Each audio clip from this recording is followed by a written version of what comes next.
don't know. Oh, the weather's outside crazy. I don't know what happened, but Jimmy, I don't know what's going on out there, but I tried to click my man Jimmy in and it said, oh, heck no, but we back.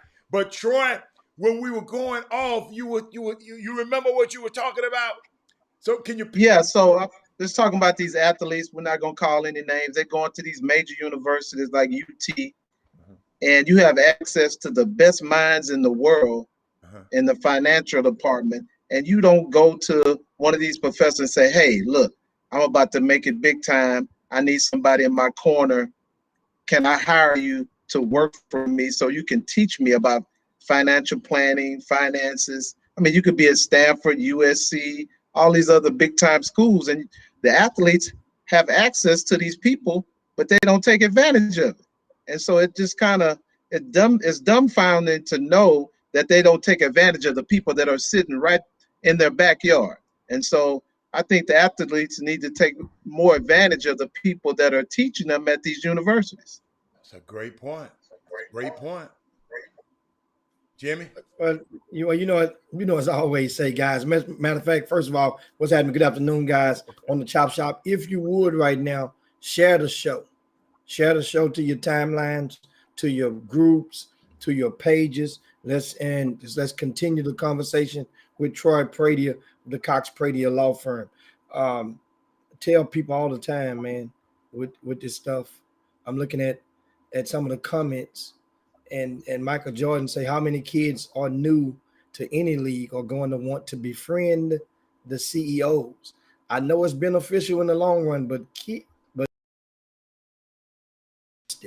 and here's what I say as grown-ups. Yeah, kids gonna be kids, but as you go and you transpire through that, we're talking about so the grown-ups are people of influence.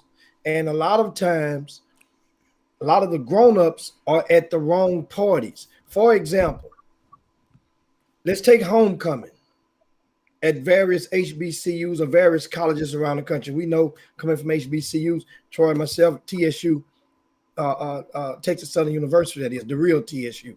I know Hatter from Tennessee, so he might have something else to say about that. But early on in our years, homecoming, you would go. I'm not talking about the kids when you were teenagers. I'm talking about even when you're in your 30s.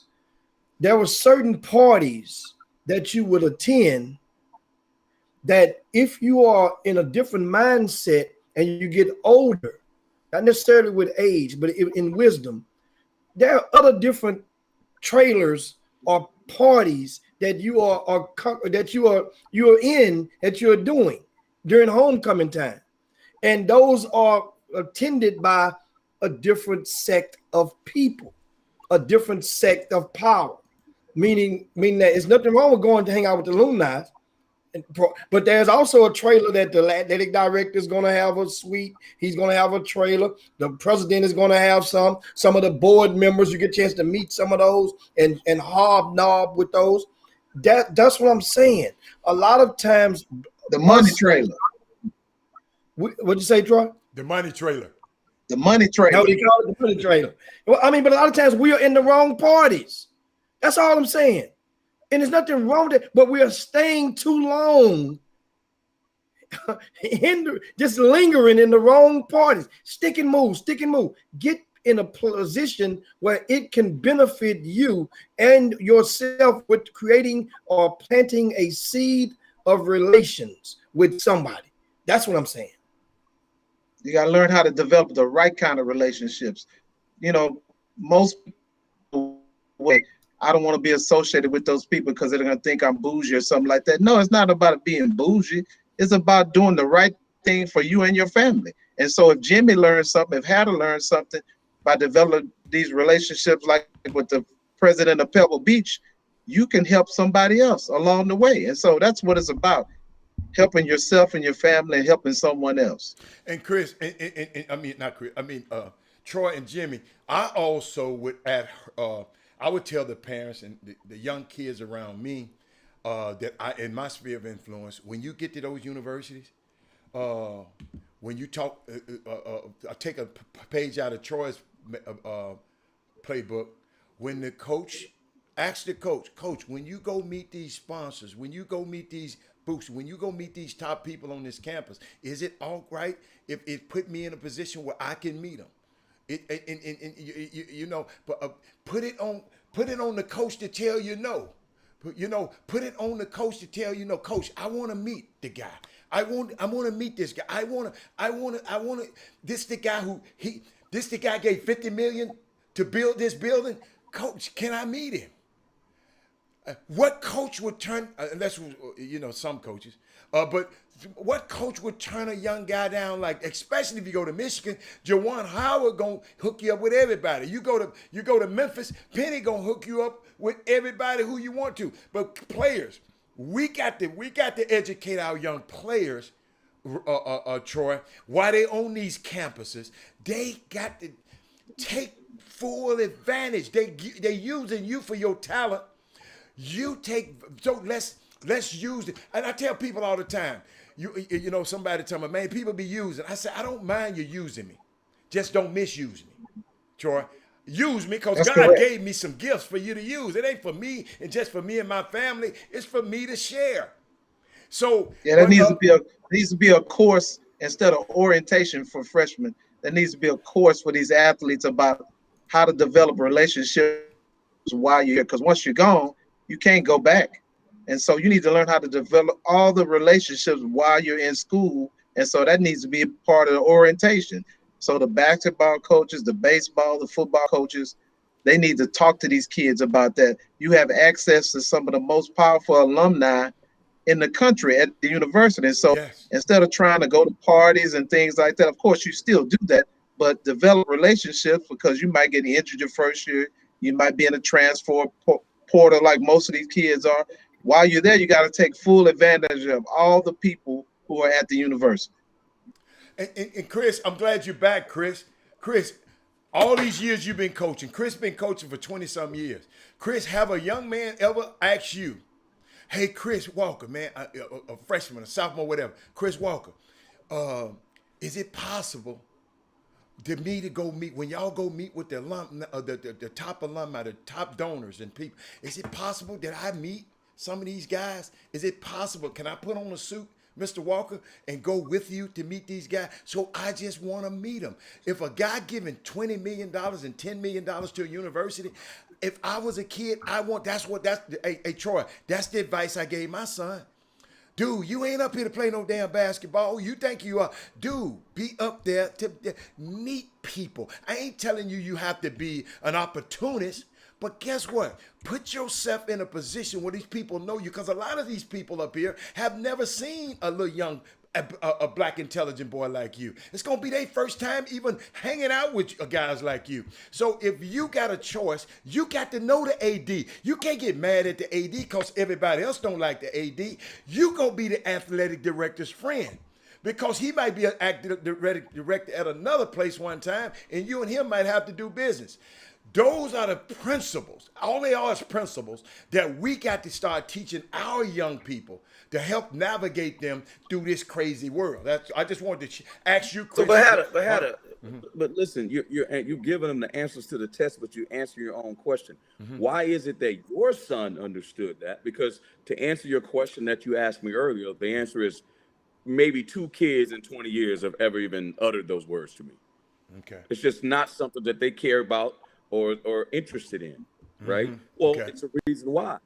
Well, what have they learned? That's what I keep telling you, what have they learned? What is the value of that knowledge or the value of that relationship? So they don't understand. And I tell people all the time, these young kids, when I was a kid and I didn't have a car, it's different now. If you live on the East Coast, you can go a bunch of different places. Yeah. You can get on, mass transit, because in Houston you got Metro, but you can get on all kind of stuff. You got Uber. Kids can go a whole lot of places now. That's why I get mad when people talk about AAU basketball. And I'm like, hey man, when I was a kid, we played at the YMCA or we played at the boys club, right? Today, with 7-on-7 and AAU, man, you could travel the world. These dudes are learning. They're having so many experiences now that we never had as kids. And for people to look down on that and to think that's a bad thing because a few bad apples are involved is absolutely ridiculous. Because what that's doing for a lot of kids, hey, my mom didn't get on a plane the first time she got on a plane was come see me play. Not even the kids, but the parents. That's a good point. All right. That's a good point. It's evolving the way they live their lives. But my point is, it starts at home, man. And I don't like to bring everything back to poverty, but when I watch stuff on television and politics, I'm deep. How do we all into politics? Mm-hmm. Poverty is a beast, man. Mm-hmm. Like, you're not thinking about all that stuff, man. Right. Those kids aren't thinking about. They're thinking about survival. You know what I'm saying? When they get to college, man, how am I gonna get through this next test that I'm not prepared for, or this dude's gonna yell and scream at me? He's not thinking about, wow, let me go meet the head of the donor department. And they don't realize, and I'm gonna tell you the other thing, and I'm gonna stop after this, is that what the other thing they don't realize is, and I remember the last school I was at, Cal Berkeley, and I was saying to myself, I remember that. Hey man, so we would go to Vegas. I don't know if you were there, how we would be in Vegas, and we would have like Jason Kidd and Jaylen Brown, Sharif Abdul-Rahim, all of the Cal guys, the great guys, all right, to come back. I'm forgetting some dudes, and we had a bunch of Krabs, Alan Crabb, and whatever his name, all them different guys. And I'm like, yo, man, hold on. Before they get the money, they sit here with y'all for 4 years, 1 and 2, 3 years. Why don't y'all develop a relationship while they're here? Why you wait until they leave? Then you got to call their assistant. You got to call their manager, right? They got all these different layers you got to get through. And then guess what they call him? He's difficult. I don't want to deal with him. No, you had him when he was wearing the Cal uniform. You could have, it was an easy way to develop a relationship then, right? But you didn't do it. Last point I make. Do you know that it is legal now for universities, and Jimmy may know this too, buy suits for their players? Yes. Yeah. So think about this: if a kid plays 4 years, one suit. Majority. Now you could buy a new one every year if you want. Buy a new one every year, Chris. No, I'm saying one per year. One suit. Okay. One suit per year. If a kid stays 4 years, you have a chance to buy him 4 suits. Now, you know how these dudes dress. I was at a spot last night. I'm like, Lord, don't get me wrong. They was smart. They was clean as hell, but they ain't going to nobody's job looking like that. Sure, they can't come work for you looking the way they were looking last night. The skinny pants with no socks on. They ain't skinny. They starving. So what I'm saying is, I'm just saying, Troy, that's what we're dealing with. It's a different world. That's what we're dealing with in this era, man. Like, listen, I might be old school, Troy, but I'm telling you, certain things are just all what they are. Troy, people get mad at me, and you may disagree. You on trial for your life. You on trial for your life, Troy. And this is the one thing I always get at people on about hair, right? Okay. Or your appearance. You're on trial for your life.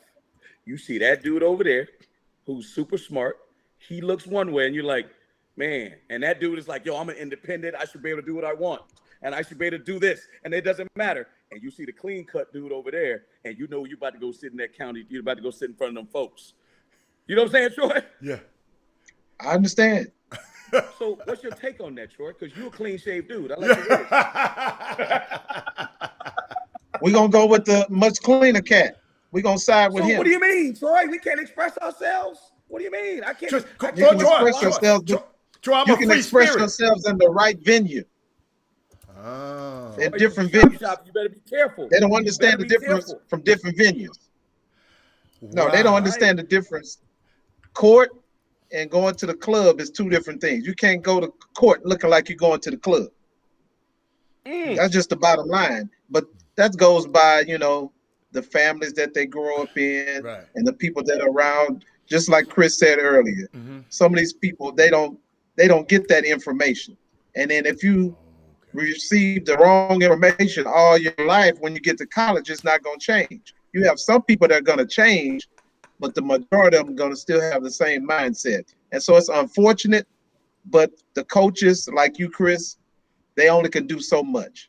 Right. I mean, they try, but if the kid is just so hard-headed to believe that, okay, I can wear my braids all the time to an end. I mean, I'm not saying that you can't wear braids, but some people perceive those things in a negative way. Yeah. And so you have to know the venue that you're approaching. You're not going to go and interview at IBM with some skinny pants on, with no socks, with your chest sticking all out. You're just not going to do that. But some of these kids don't understand that. They think, okay, I'm at Duke. I can go to this interview like this because of my background, but you can't do it because people are gonna be judgmental, and that's just the way the world is. But Troy, you got to be careful because the dude on the top of you says because of the new era and the kids that are in this youthful group that we got coming up with, they're different. Those rules don't apply to them. They should be able to wear their skinny jeans. They watched Kenny Smith do it on TNT with no socks and tight suits. They should be able to wear their stuff that way. Why can't I express myself, Troy? Kenny Smith is a businessman with tons of money. He can do that. Again, it comes back to money. That's why I keep telling Hatter, it comes back to money every single time. And Kenny Smith is in the entertainment industry. It's a different industry. Troy just said, know what venue you're in. Entertainment industry is a different venue. So when these rappers or some athlete gets in trouble, how should they go to the court dressed? Or who should they want to represent them? It still applies, is my point. Right? It still applies. I don't know what you're talking about because I understand that. I understand that concept. Oh no, when that life is on the line, they're not gonna let me come in court with them with some skinny jeans on because they're gonna feel like they'll understand then. They'll understand. So it only matters then. Troy. It only matters then. It matters then. Yeah. Troy, it will matter then. Troy, I'm gonna help you out. Well, this guy have no clue. And if anybody who ever traveled with me, people always wonder, they say, Robert, why you always dressed up on a plane? I always have a jacket or something dressed up on a plane. And I found out that over these 30-some years I've been in this business, I get treated nicer when I have on my suit. When I be treated nice. I've been bumped up to first class several times, been bumped ahead of people because of the way I dress. So, my esteemed colleague, he just don't really understand, but I understand that concept. Stop it! You know I understand. Stop. No, I'm talking about me, and even like me and my son's biggest fights. I don't like his hair. Why, Hatter? He's black. He's a black kid. I know. Why I said I don't like his hair. I don't like his hair. He have a Tom Ford suit on, but he got I don't know what the hell that hair is. But guess what? I left him alone, and now he dialing it down. I don't like that, Troy. He understands now. Yeah, you know what? Cause I just said, man, I'm not, man. Hey, no, perfect example, Chris. I'm glad you said that. He had got injured at Cornell, right? So he didn't play, but the game was on TV. And I looked on that bench, and he had some damn jeans and some boots and a sweater. I was ballistic. I texted him 1,000 times for that damn game. I said, don't you ever in your damn life, all them suits I done bought you, you have a suit on when you sitting on that damn bench and you're not playing. I'll never forget that, Troy. I was like, because Troy, you can teach them but when they get up there by themselves, they just do any damn thing. He talking about, man, I thought this outfit was cool. Son. But you're an informed parent. Like Chris said, there are a lot of uninformed parents out there. But guess what? Chris has been saying that the whole show. They being informed now because they watched the Chop Shop. But what about but Jimmy? What about them parents? I mean, I'm not trying to walk y'all down the rabbit hole, but I always got another thing in mind. But what about when Jimmy tried to put those symposiums on for those parents to teach them the do's and the don'ts of the traps of the college industry and how to make decisions? And he can't get but two of them to show up. Yeah. Jimmy, right, Jimmy? Yeah. Yeah, I mean, that was true. But I think that looking back on it, and I asked, after the fact, I think that during that time, there was no social media that was prevalent as it is now. During those days when we had the workshops, we would, for those that wasn't aware, we would get about a half dozen college coaches, head coaches. First we start off with everybody, but then we had to challenge only the head coaches. They would fly in and they would each speak about a different topic for about 15 minutes. And they would do like a 5-minute Q&A. and then the next one would come. Then and they go through on the. It would always be on a Sunday afternoon. That way, it would never conflict, and it would be in the fall. The first Sunday in October actually was the date that that stuck with throughout the 7 years that we did those workshops. And it come to find out that at the time there were a lot of people who were of influence, in addition to the parents, felt that, oh, I know all this stuff they won't talk about. Ain't no sense. You don't need to go there. I got this many kids in college. Look at my track record. You don't need to. I got you. I got everything you need. You don't need to go to that. Now, those are the actual coaches who are doing the speaking. And you name the schools, we had them come through. This wasn't just but we always kept one local or regional coach on the docket every year. Whether it be TSU or Prairie View or Sam Houston State or SFA, it was one local area coach on the panel. But then the power that nobody wants, the selfishness that I would actually say, it within the community of sharing some of the power or letting people learn in order to teach them one time how to fish, and so that they can be fishermen for life, rather as opposed to you getting and you want to get the intel and you want to feed the parents or the kids that you have influence over. And that was the biggest difference maker back then as to why so many people did not attend that should have been in attendance. But look how God is. Look how so humorous he is. Chris, that didn't happen back there. They didn't. But guess what? Now Jimmy's on a show where we giving them the same information every single day. They're getting the same and better information every day. All they got to do now is go and push the subscribe button or go to Facebook. So it's a unique thing. I know that was back then, Chris, but guess what? That same information, those same coaches, we have been blessed enough to have those guys on this show. And that's the unique thing. Back then, you didn't want me. Now we hot, y'all on me. So guess what? Now, that same information Jimmy been disseminating, you, Chris, all them college coaches. If a parent come on this show and don't know how to, and listen to this show and don't know how to get recruited, shame on them. Shame on them. The first one, yeah, you're talking about the process of it, because at the end of the day, it's a numbers game. Yes. And it's all about being talented. The process. And you don't get, and just because you pay, don't mean you get to participate in it. Right. And that's the other problem people have. Well, I paid my money, so well he got a train, so he on that. So Chris, what? Speaking of education, while we got Troy on here, I don't want to keep him because I know Troy. Speaking of education, Troy, a guy called me other day, complain. Robert, I just got stopped by the police. I don't know what to do. I just had a wreck. Robert, I was nervous. The lady hit me. He didn't know what to do. And Troy, I tried to walk him through it. But Troy, I sit back and said, maybe it's just some people don't understand this process.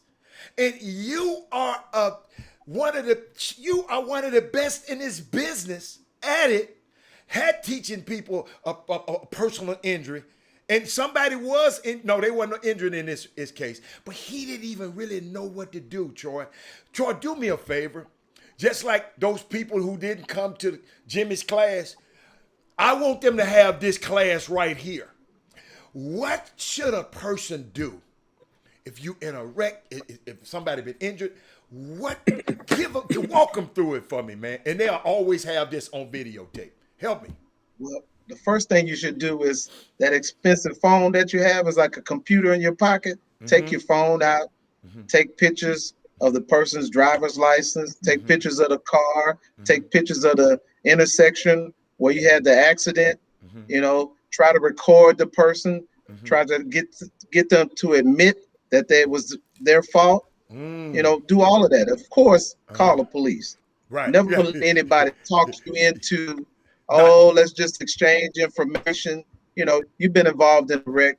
You're paying for this car. Most of these cars cost $60, $70, $80,000 these days. Easy. And so you want to protect your asset. And so wait for the police. Okay.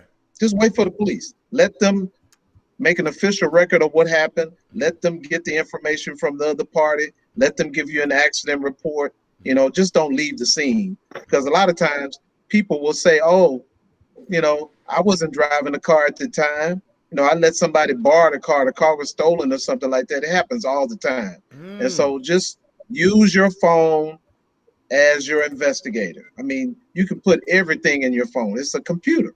You paying $1,000 for your phone, you need to use it. And so take pictures of the scene, take pictures of both cars, take pictures of their driver's license, their insurance information. You know, don't sit down there and try to write everything down when you can just take a photo of it and just use your phone to be your police officer. Ed Russell asks a question, Troy. What about if you're hurting, you can't do those things with your phone? Well, I mean, that's a dilemma, because I mean, if they put you in the back of an ambulance, then there's nothing really you can do. You know, you can, if you are able to do it, fine. If you have to go in the ambulance to the hospital, you got to expect that the police are going to be called to the scene because they're calling the ambulance, and so you're just going to have to let the police do their job. And most people don't understand that when the emergency people come pick you up, they have to document stuff too, and so they have to get names and all of that stuff, and so they'll have the other party's name that was involved in the accident, because they have to document that information too. And so that's one of those things. If you get injured and have to go to the hospital, it's one of those things where I would rather take care of myself health-wise and worry about the other stuff later. Hopefully the police will get all the information for you so you can use it at another time. So that's what I would do if I was involved in the accident. When should they call you? Hold up, Chris. When should they call you? When should they call a lawyer? When should they call a lawyer? I would say you should make sure that you're all right as health-wise. Go to the doctor, go to urgent care or something like that. You know, call the lawyer, you know, the next day if you can, because the sooner the lawyer can get a hold of the information to make a claim for you with the insurance company, the better off you are. As days go by, people tend, if you didn't jot anything down, people tend to forget some of the facts related to the accident. And so what I would do also is when you get home, just write down what was told to you by the other person. And so it'll be fresh in your mind, and then you can use that information later on. So, you know, recalling information is a kind of a hard thing for some people, because we all perceive incidents in a different kind of way. I mean, that person that you were in the accident for, they're going to say one thing, then you're going to say another thing. And so, like I said before, the best thing to do is to record everything with your phone if you can at the time, and it'll help you out later on. And so there won't be any disputes as to what actually occurred. Go on, Chris. So let me ask you a question, because we live in an Uber generation. What if you get in an accident in an Uber? Oh, that's a good one. And should you wear your seatbelt when you're in the back seat? And if you don't wear your seatbelt, are you liable? Well, they have different laws in different states. I can't recall what the law is in Texas now about wearing a seatbelt in the back seat. I think there's an age requirement that you have to have a seatbelt on. But I would wear my seatbelt in an Uber, because you don't know that person's driving history. You know, you got all these people coming to pick you up in the Uber. You don't know their driving history. Uber, we have a few Uber accidents, Lyft accidents. They have insurance, but a lot of times the person that's driving the car has to get insurance on their own, and you don't know what their limits are. You know, in Texas, the limits are $30,000. That's the limit. And just think about it. If Chris, I know you probably driving a Bentley or something like that, but close. But you know, if you get your Bentley hit and the other person only has $30,000 worth of insurance, you got to go what they call to your UIM policy, which is your underinsured motorist policy, because the other people only has a $30,000 limit, which is the minimum in Texas. So, you know, people don't understand. They go out and buy these Escalades, and they don't understand these Escalades are high dollar vehicles. You can't get an Escalade. You can't leave the lot until you have enough insurance to cover the Escalade. And so if you buy $100,000 car, you need to have 100, 200, 300,000 in coverage to cover you or anybody that's riding with you in the car. So So Troy, you That's what I saying would do, these bro. dudes these people that buy these expensive cars, they listen to Geico, they watch all those progressive commercials, and what they want to do is No, pay the man, least no. He amount ain't for the saying fee they that. He ain't can. saying that. But That is not what he no, I'm said. saying, no, I'm asking another question because people buying cars, like give them. I mean, I know what you to give them some legit. Hey, man, if you get this type of car, this Okay. is the type of insurance you need to Okay. buy, man. Okay. Don't do that to yourself because if you get in an accident, it's gonna be a problem. Yeah, I mean, you should go with the major insurance companies. These Fred Lawyers and ACC Insurance, these are lower level insurance policies where they'll try to deny the claim at the Yeah. outset for Yeah. any reason, Yeah. and leave you stuck out. So you got to be careful with the type of insurance that you get on your vehicle. So if you're driving a Bentley like Chris, you need to get some good insurance.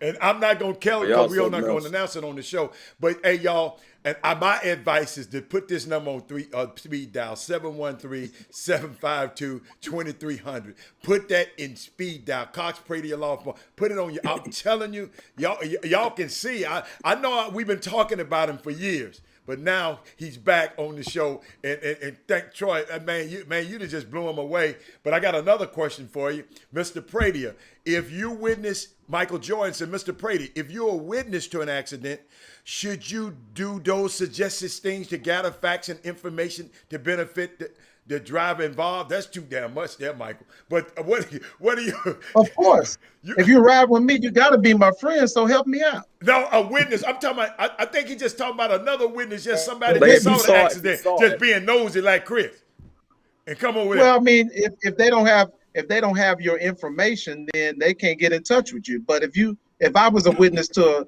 a severe accident, I would go over Okay. and talk to the person and give them my information and say, hey, look, my name is Troy Prater. This is my phone number, my email address. If you need me, I witnessed the accident. That's what I would do. But a lot of Okay. people are not really concerned citizens. Nowadays people are scared to get involved in things like that because they don't want to take up their precious time. But if Right. it was me and I saw somebody was really, really injured, I would go over and say, hey, here's my information. I saw the accident. I'll be willing to be a witness. That's what we call a good concerned citizen, which we know Hatter, Jimmy, and Chris, y'all are good I concerned would do it. citizens. I would do it.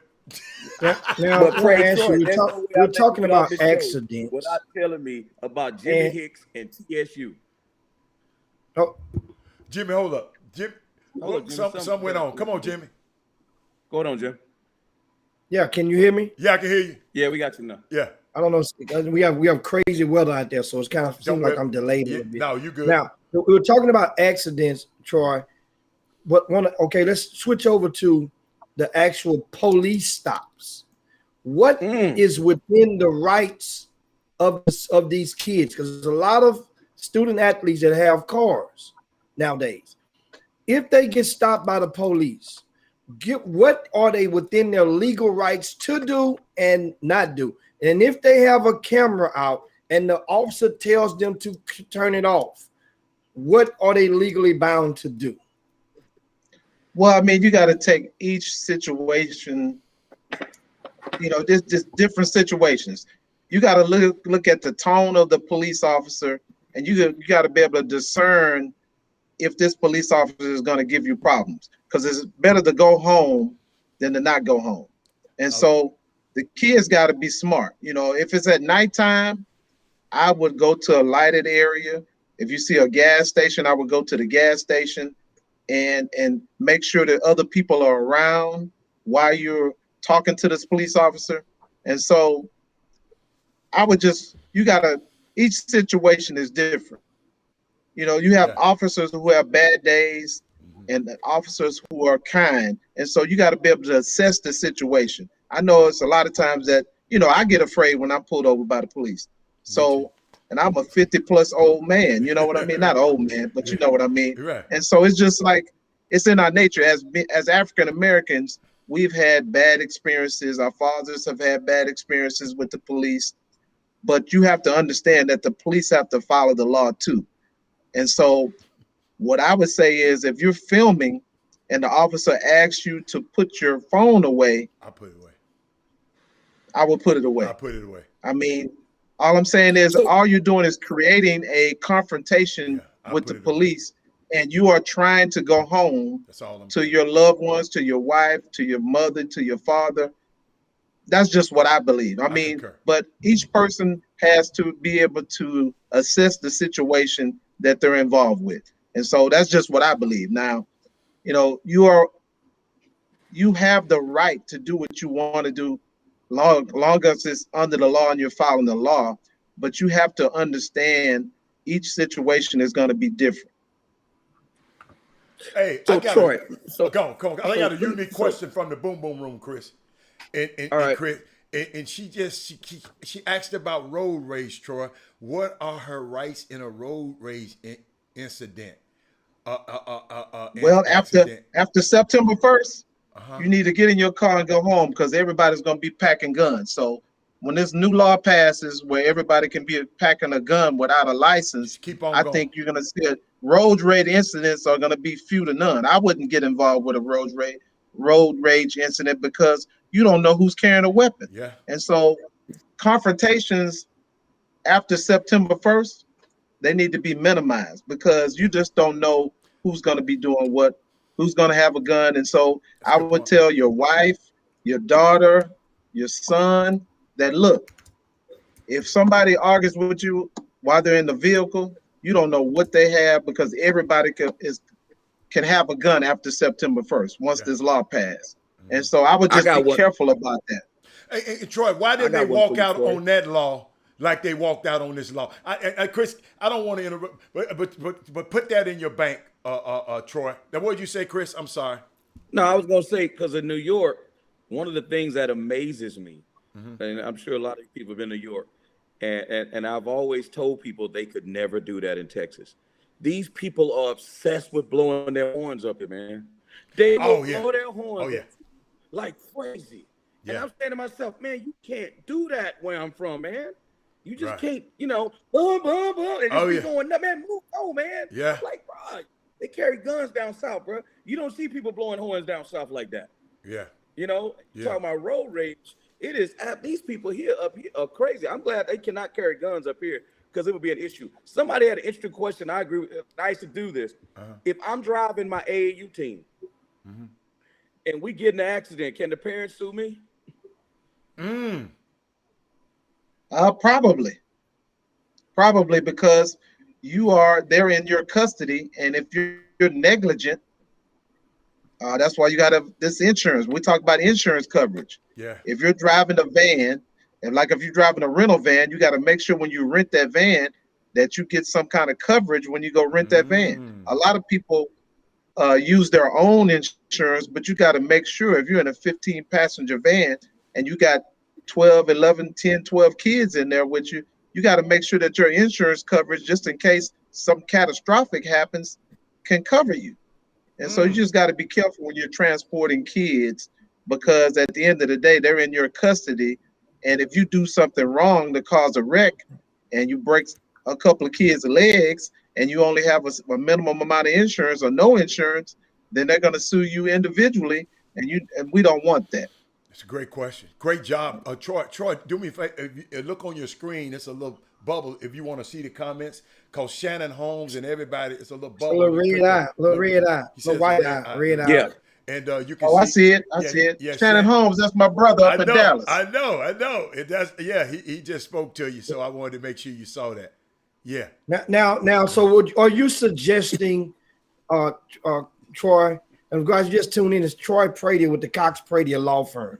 And he's handling a lot of questions and that you guys may have. He good. I mean, a wide range of questions. Feel free to toss your question into the Boom Boom Room, and so that we can relay it to Troy. And as well, he can read them now as he can read them as he's talking as well. So I want to ask you: are you suggesting that when a grassroots or a youth basketball coach is about to travel, he should get the house insurance and not apply his own? Well, it depends on how much his personal insurance covers. So what I normally do when I go rent a car, even though I have good insurance, I normally get the coverage that covers the vehicle so I won't have to go and use my own insurance if something should happen to the car. But if you're traveling with, 5, 6, 7, 10, 12 people, I would say that before I even leave the rental car place, I would make sure I have enough insurance to cover everybody that's in the car plus myself, just to be on the safe side.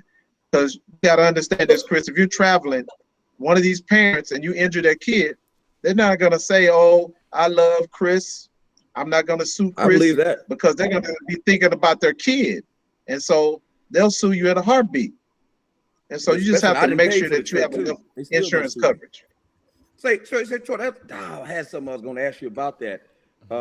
It'll come back to me, but yeah, it was along lines of what Jimmy just said about the insurance. Oh, I know what I was going to say. So renting cars all the time. Just is curious. I always thought it was a scam. Like they actually got extra money to get you to sign up like Sirius XM radio or to get that insurance. If you get that insurance, you're telling me it's really true, because I never had a wreck in a rental car, that if you wreck that car, you could just walk away. Is that true? Yes. Yeah. Because if you get the insurance coverage, although it's expensive, and sometimes I decline the coverage and use my own, but you have to assess the situation. If you're riding alone, that's fine. But if you got other people in the car with you, rest assured, if you cause an accident, your buddy that's in the back that you've been knowing for 20 years, Jimmy Hicks, he gonna sue you if it's your fault. I'm getting that PIP, baby. I'm getting that PIP. You're gonna get more than PIP. So I would just say that, a lot of times that insurance is expensive, but if you actually are in an accident, you're gonna wish you had that coverage. Chris, it happened to me, Chris, and I happen to have that, and it was easy, Chris. They took care of that thing, man. I didn't have to call my insurance. I ain't had to do nothing. They said, "Oh, we got it, Mr. Hatter. You good?" I said, "Wow." You know how insurance is? Insurance is if what happens. Yeah, it's some. Yeah, you know what I mean? Yeah. In case you want to have some insurance if some stuff happens. You know what I mean? You don't want to be without it because it could be devastating to you. Financially. Just think about you get served with a lawsuit and you didn't have any insurance coverage. These cars I say are worth a lot of money, and then people are getting really injured in some of these accidents. You just don't want that. You get a judgment against you, it will follow you and it'll hurt your credit and all of that. And so if some stuff should happen, you need to have insurance. And hold up, Troy, hold up, Troy. I love this. I got a friend that owns a budget in Avis rental car, and they own the feed. They said, Robert, it's coverage, not insurance. It's called coverage, not insurance. Coverage. If you get coverage and liability. I said, yes. So ask her, is prayer coverage or is prayer insurance? Hey man, you gonna leave her alone because she'll get you. She ain't gonna go on the feed and get you, but she'll cut you up over here on my text. I mean, believe me, they make a lot of money from because a lot of times nobody gets in an accident. They make a lot of money. So people look at the kind of money these the rental car companies are making. But when you're in an accident and you don't have the coverage, that's when it becomes problematic for you and your loved ones or whoever's in the car. Y'all keep talking, Jimmy. I'm working on something. Now I was reading some of the comments, and of course another one is Donald's asked, how does that apply to transporting several players in your personal vehicle? It's the same way. If you don't have enough insurance coverage, you're gonna be in trouble. So if you're transferring them in your personal vehicle, if you get in an accident and it's the driver's fault, they can still sue you. Although you gave them permission, the parents gave them permission to ride with you. If you're negligent and you cause the accident by running the red light and you get hit by an 18-wheeler and somebody dies, they're gonna sue you. Rest assured, they're going to sue you. So let's take a step back so that people, because a lot of us don't really understand. So now this is an opportunity. If we go and check the automobile insurance policy, what is the minimum that we should be looking for? What range should we have? Just say, in that for our personal vehicles. What range? I would say I would say, the minimum that you have to have is $30,000. Everybody has to have $30,000 worth of coverage. But in order for you to be safe, I would say you should have a $300,000 policy. So what that means is that that's $100,000 per accident. And if you have more than one person in the car, then you got to split that $100,000 with that other person. So I think that's enough coverage. Most of these accidents are not going to be catastrophic accidents, but if you have 100,000, 300,000, that's for property damage and for bodily injury too. And then also you should have what they call underinsured motorists and uninsured motorists. If somebody is in an accident with you, Jimmy, and they injure you, break your leg, and they don't have insurance, you can go under the uninsured portion of your policy, and you can sue your own insurance, make a claim against your own insurance policy in order to take care of your damages. That's why you should have the regular insurance coverage plus the what they call UIM, underinsured motorists. That means if you don't have enough to cover my injuries, and then uninsured motorists, meaning if Hatter is riding here with no insurance and he hit you, then you can go under your own insurance to get the accident taken care of. And so you should have both. I got Now, a question. here's another good question from Mike Gordon. You can read it if you want to. And this is dealing with grassroots basketball or youth baseball or the 7-on-7 events.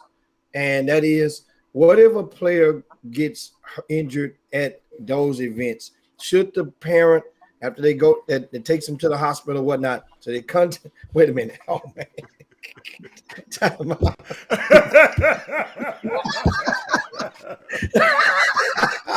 Jimmy made me do that, y'all. Jimmy made me do that, y'all. Hey, that's from the episode when he was talking to Bubba.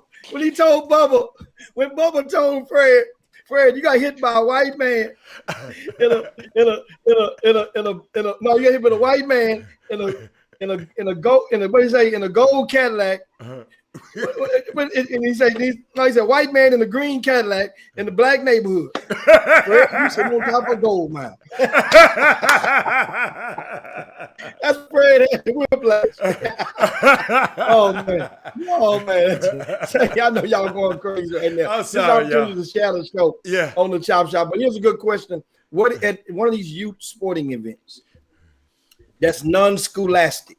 Not the scholastic, non-scholastic first, then we'll deal with scholastic. What if somebody gets hurt or injured and one of these kids there, should the parent get with the event director or should they call you? Well, I mean, they can call me because you got to look at the field that they're playing on. There may be something structurally wrong with the field. I had a case back in the day where a kid was playing baseball at a field. It wasn't a school event, but it was one of these leagues that he was playing in.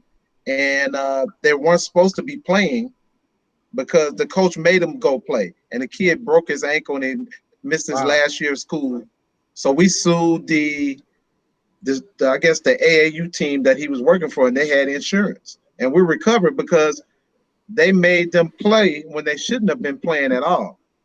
And so he ended up missing his senior year, and he fractured his ankle, broke his ankle, and we ended up getting a nice payday from that. But you got to look at the field that you're playing on. If something's wrong with the field, someone called me about a recent track meet that they had, and the guy was long jumping, and it was AAU track. And the box, they didn't take care of the box that the guy was jumping in. It's supposed to be soft, and the guy ended up injuring his back. Young kid who was a big time athlete or whatever. So you can look at the event coordinator or the event where the actual event took place, and you can look at this, try to break down the layers to see if you can actually file a claim against them, but for not taking care of the field. But I wouldn't say if Chris was the coach, you couldn't actually sue the coach because the coach is just mainly bringing the athlete to the playing field, but the people who are organizing the event, who are in care, custody, and control of the field, they should take care of the field before the athletes get there. What if it's not a field? What if it's a basketball court in a gymnasium? Well, you look at that too, Hey, if they're supposed to sweep the court, if the court is dusty or if court is wet or something like that, it just depends. And so you have to look at all of that. I mean, you just can't run out on the court and start playing. There should be somebody who's responsible for taking care of the court to make sure that the court is playable for the athletes before they get there. And if I was the coach, if I got an AAU team, I would make sure I check out the court before my athletes get on the court, because you don't want one of your athletes to suffer a major knee injury or something like that can basically ruin their chances of going to college. You don't want to do that. And so go ahead. Troy, you just gave me a little trauma, Troy. You just gave me a little trauma. I'm going to show you why. Troy, we got an acronym on this show. You probably remember, called PGW, Parents Gone Wild. They hollering and cussing at these refs. And you tell me on September the 1st, everybody going to be packing. Well, I mean, they won't be able to bring the gun into the gym. So private can't. Locations like a gym, they still have those signs where they say you can't bring a weapon in the restaurants, into gyms and like that. You can carry them out on the street, but in the but parking you can't lot, bring them to restaurant bar. But in the parking lot, it might be the Wild West. But you might have to go out the back door. People that packing them to keep them in their car still got them under the seat in the trunk. That ain't never changed before this law or not. It's still. I know, but anyway, that's why I'm laughing. I'm just saying, but the folks are getting crazier now, though, and now you just gotta say, okay, I gotta take responsibility for my own actions. If you get into it with somebody at one of these games, sometimes you got to be the better man and say, hey, look, I'm gonna let you argue with yourself over here. I'm out of here, because you just don't know. If that person's having a bad day, you don't know what they got in their car. You don't know what their friend has in their car. Right. You just got to say, hey, I'm going to just leave that alone. I'm going home to my folks. Troy, I got to ask you this question, man. I've been chomping at the bit. You're telling me as an attorney, you are afraid to be stopped by the cops? I'm black, right? I think I'm black. You're a black player. Jimmy, I'm black, right? I'm black. Yeah. What I'm saying is, I know my rights. I know my rights, but you still get that feeling inside of you because you just don't know who you coming up, who's gonna be the person that's pulling you over. The only person that I know that can handle the police is my dad. I can tell you that my dad will curse out a police officer in a minute, and for some reason, they won't do anything to him. I don't know. But Troy, I got something, Chris. I know some police officers. They say when they out of uniform, they be nervous and scared of the black ones when they get stopped. I don't know. I get you. So why wouldn't Troy be scared? So what I'm saying is, so a cop is a public servant, right? Yes. Yes, that's correct. So you're telling me a public servant has the right to do? Because I'm going somewhere. You're a lawyer, so I want to know this. Because I got a boy that does the same thing in Minnesota that you do. And I'm just sitting here saying, like, how is this possible? And Troy, the other thing, it may not be in your wheelhouse, but why is it that when these incidents happen to black children, right, or black men, or black women, why is it that the black cops that work in the same force never come out and speak? Because racism has been around for a long time, and it's prominent in every walk of life. I talk to some of my best friends who work at the police department. You can only imagine what they talk about at the police station when Trump was in office. You have these guys who are whites and Hispanics. They would be talking about Trump this, Trump that. And my friends would say, man, I can't believe that these people believe in Trump. And they believe in everything that he says. And so just because they're public servants, it happens to them too. Yeah. It happens to them too. And so I just think that we have a history of racism in America and the way they treat African Americans and other minorities that is just inside of you. It's part of your DNA. You hear about these stories all the time, back in the civil rights movement, back when your parents grew up. And so you hear these stories. And when you get stopped, Chris, you can leave here right now. I guarantee you, if you're driving along, not thinking about anything, it's dark at night, and some cop pulls you over, I'm not saying you're gonna be just shakingly scared, but you're gonna feel some kind of way because you're gonna have that recall button about all the stories that you've heard over the years about what happens when cops pull you over, what they're capable of doing. You're gonna, of course, you're a smart man, you're an educated man, but you're gonna have some type of feeling when a cop pulls you over. You're gonna be able to handle your own, but Yeah. you're gonna have this little recall button say, "Hey, what if this is my time?" Mm. That's all I'm saying. That's when I say I'm afraid, I It's get a trauma. little butterflies, but I can handle myself when the cop comes and talks to me. But you just never know who's gonna stop you. You don't know if they're having a bad day. You don't know if this is a habitual racist cop that is pulling you over. Mind you, now all police are not racist. Right. All police are not bad No. cops. No. But you hear these stories time and time again, and like I said, you push that recall button, and you think about all the stories that you've heard over the years, and you just think maybe it's going to happen to me. That's all I'm saying. I call it trauma. I'm serious. It's constant trauma to me, and I'm sitting up here thinking about the I don't know, can't tell a whole name. The 107-year-old woman who from Tulsa who lived through that tragedy.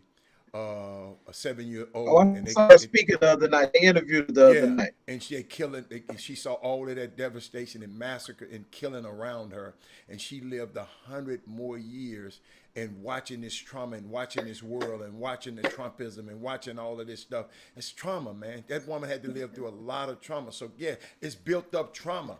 And I'd say that's why It doesn't go away. yeah, and some stuff I don't even watch. It's hard for me to watch, and I know I need to watch it because I got to be up on it.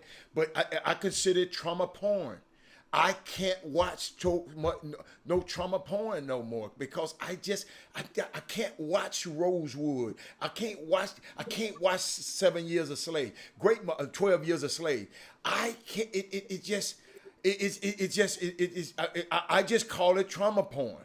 And because it every time I watch it, it's a certain feeling that comes up in me. And Chris, and I resonate your spirit every time I and sometimes I be in areas that got speed traps where if 30 miles an hour, when you go 31, Chris, they gonna stop you. Chris, every time I've been stopped 1,000 times. I I've go been stopped through there, 1,000 times. but every time I go through there, I'm doing 25, slow as hell. Oh, no doubt. You know what I'm No doubt. saying, Troy? So I understand. Hey. I'm sorry. Rod Wells says, so he's saying, and sometimes like I tell people all the time, I've never been stopped.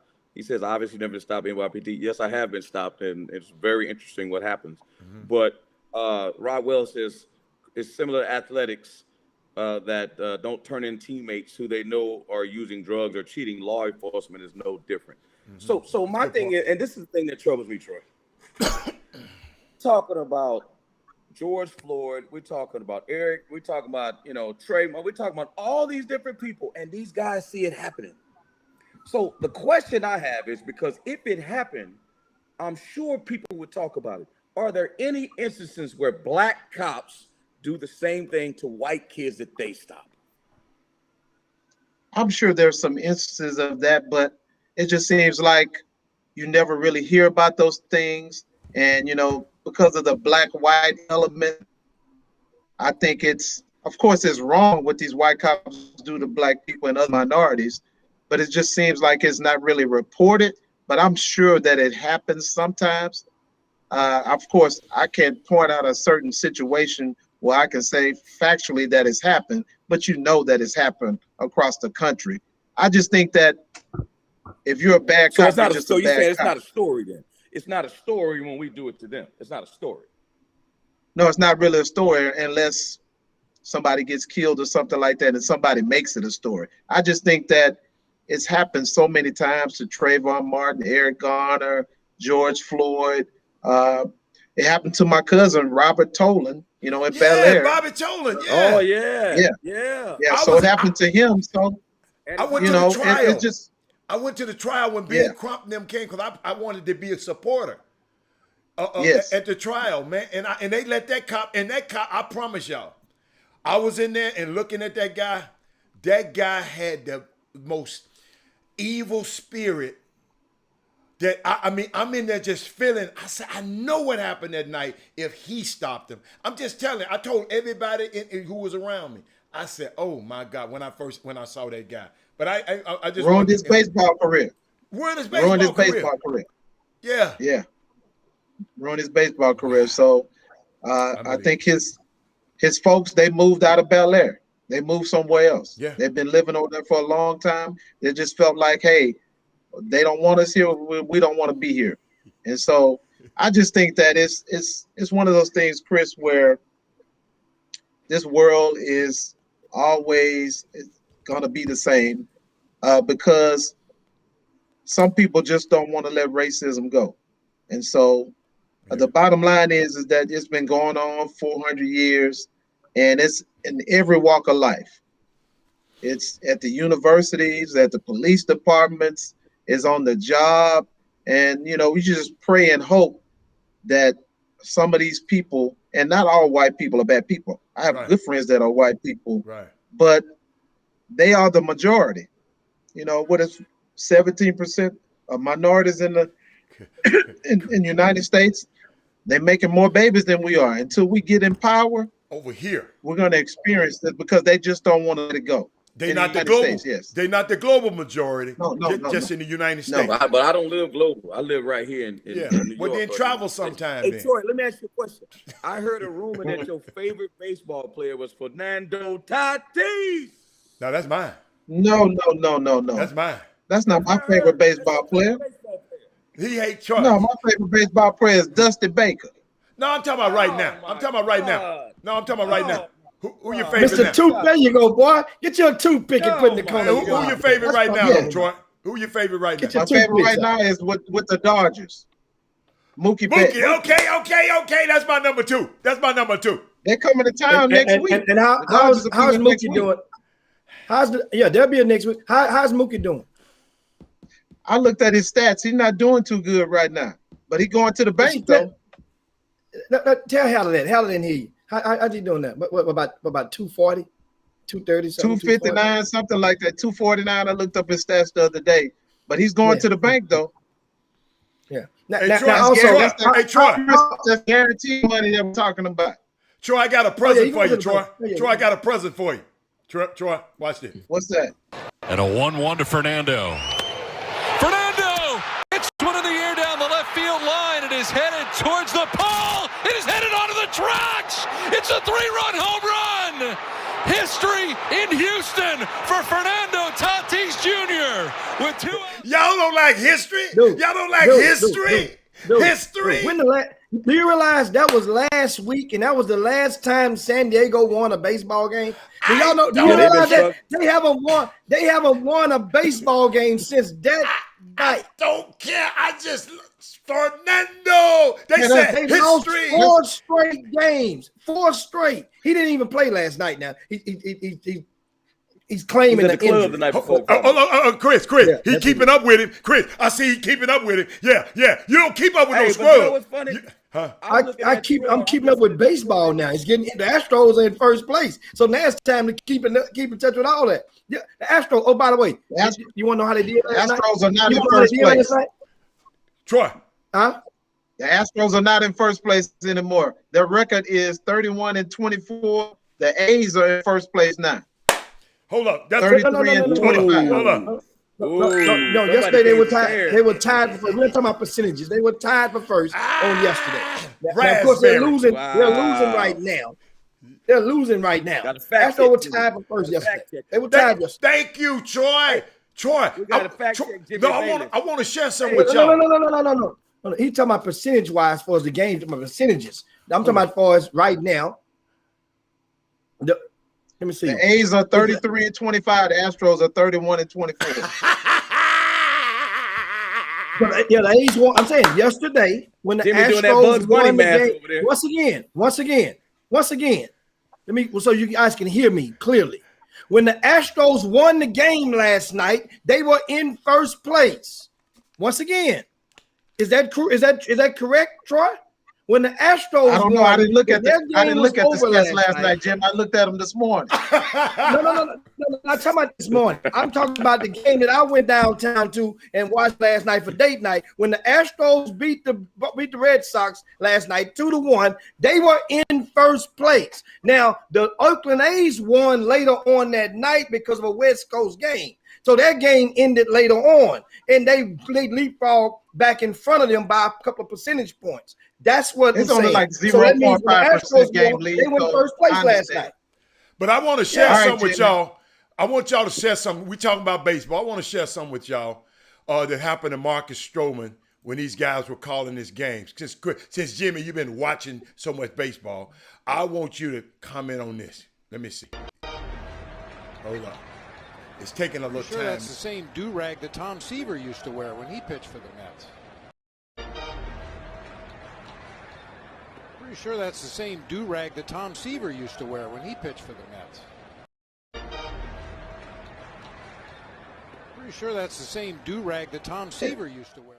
Yes, and he had to That's a apologize racist today. comment. That seemed like the same, hold up, the same do-rag that Tom Seaver was in the 1970s. And that, man, and that dude had to apologize for that. A young fella said, that's what's happening in baseball, Jimmy. He know damn well that Tom Seaver didn't wear no do-rag. I know there was It's trying to be funny. he was being, what you call it, incendiary. Yeah. Hey, Troy, And apologizing is not enough. They're going to do something else. They apologize is not enough. That incident. He thought it was something funny. He thought it was a comfortable setting in the broadcast booth, and he said it to his colleague and didn't realize that's a obvious. That's more than just a hot mic. That was actually during the game. Yeah, and that was they were playing the Arizona Diamondbacks. Funny. It was off color. It was definitely off color and insensitive. Hey, Troy, you look like a real smart guy, man. I'm going to ask you a question. And you went to Westbury, so I'm going to give you some love because you're an HISD baby. But if you answer it the wrong way, if I have an accident, I ain't calling you. I'm just telling you right now. Okay, go right ahead. Lakers in 7. The Lakers in 7. Yes. Troy. Oh, that's my dude. What I tell you? Troy. I tell you, Hatter. What I tell you, Hatter? Troy, LeBron is going to Cancun, man. They 1, 2, 3 Cancun. Mr. KD. Chris Paul going to Cancun. I don't think there's any way that the Lakers gonna lose. Chris Paul in Cancun right now. Hold up. Let me talk to somebody subjective. Jimmy, what you think? On which part of it? Is the Lakers going home? I think. Well, remember now, it's a game time to see. We don't know if they said AD could play tonight, and that's the thing now.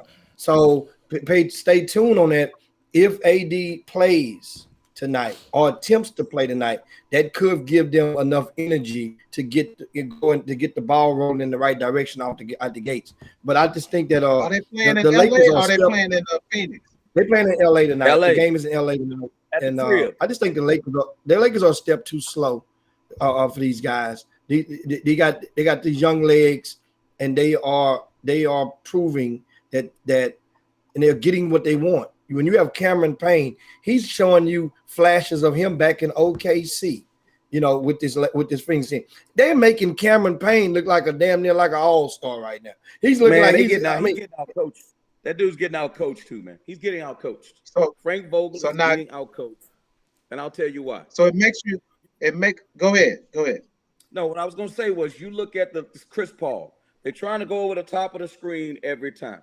Chris Paul got a bum shoulder. He can't go shoot threes. You need to go under the screen and make him prove that he can make threes. If he makes 1 or 2, so what? The other thing is Cameron Johnson, Mikal Bridges, Crowder, and I forget the other guy. All they only catch and shoot players.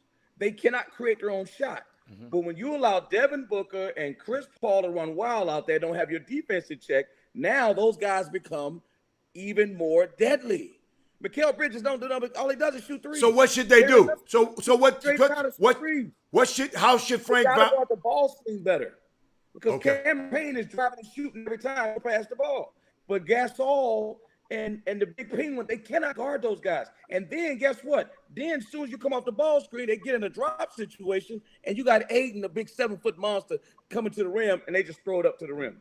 I mean, it's a whole lot of basketball technical things that are going on, but I'm saying I don't like the way they're playing defense. But they got the Kang on their side. Hold on. Excuse me. Hold on. Troy, this for you too. This for you too, Troy. Troy, this for you. Last night, strategy. What did Dallas do last night? They started the 7-4 guy. Oh, did you see that last night? They put him in a zone. They had 7-4, 7-3 in a zone. That's an adjustment. Oh my God. Right. So they made an adjustment. Frank Vogel needs to stop saying I got the king and I got no. You got to do something different. Y'all have told me on this show, and I have said it too. I've been saying it too, Troy. LeBron James is one of the most cerebral minds in basketball I've ever seen in a player. I've seen LeBron James. He's so cerebral. He will tell the opposing player on the other team, dude, you running the wrong play. This ain't where you supposed to be, dude. He telling him where he's supposed to be. So I'm saying, why ain't LeBron James came up with that concept, Chris? What do you mean, man? He's one guy. Defense is a team sport. No. Why can't he tell his guys, don't fight? Go. I don't play for the Lakers. I'm just telling you what I would do. You got to pick your poison with the Lakers, with the Phoenix Suns. LeBron James. Yeah, I mean, LeBron James. They're being outcoached, man. I'm just telling you. I mean, me personally, I mean, like I say, the glass is not half full for the Lakers right now. The way that remember I said it the other day. I mentioned the blowout. A lot of you guys on the feed, man, that ain't gonna happen. They're not getting blown out. I said, remember, I told you guys. I said it. I say you mess around. The worst thing can happen if they get blown out in Game 5, and that's exactly what happened. Then you can mess around and book it.